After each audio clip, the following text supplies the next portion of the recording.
Hi everyone. Previously, we looked at the dangers of having elevated glucose levels. So, in this one, we're going to look at how blood glucose levels are normally regulated to prevent those consequences. So, glucose regulation is going to be carried out by the pancreas and the liver and through the action of hormones, insulin, glucagon, and in special cases, even adrenaline. So first, we'll look at what happens if there are high levels of blood glucose circulating. So if you've just had a meal, you've just brought glucose into the system, then there's going to be elevated blood glucose levels, which will be detected by pancreatic receptors, and as a result, the pancreas will secrete the hormone insulin. So insulin will travel to the liver and stimulate the conversion of the glucose sugar to the storage carbohydrate glycogen within the liver. So the glucose is removed from the bloodstream, it's stored as glycogen in the liver, and thus blood glucose levels decrease. Let's look at the opposite scenario. So maybe you've been exercising, you've been using up that glucose metabolically. So now our blood glucose levels have dropped, it's too low. So again, this is detected by pancreatic receptors, and this time they'll secrete a different hormone, or the glucose is gone, so we need glucagon.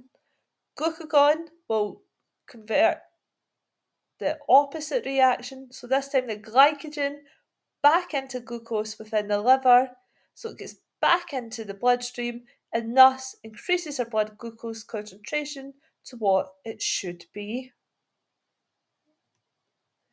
So because some of these terms are really similar, I do stress that you take extra care with the spelling so that we're very clear when we're talking about the sugar, when we're talking about the storage carbohydrate, and when you're talking about the hormone. So if you want to pause the video now and write down which is which.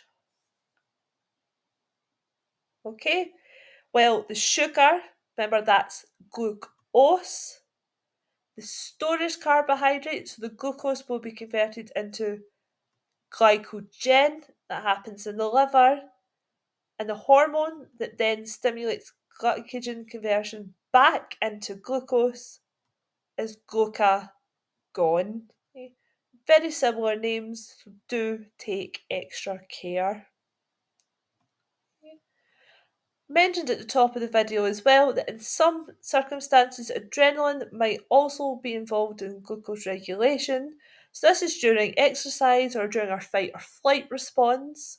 So we might need that extra glucose supply to our muscles. So adrenaline, which is released from the adrenal glands, which sit just on top of the kidneys, it will stimulate glucagon secretion, will inhibit the insulin secretion, so the liver is getting that instruction to convert the stored glycogen back into the active sugar glucose, gets put back into the bloodstream, and thus adrenaline increases our blood glucose levels.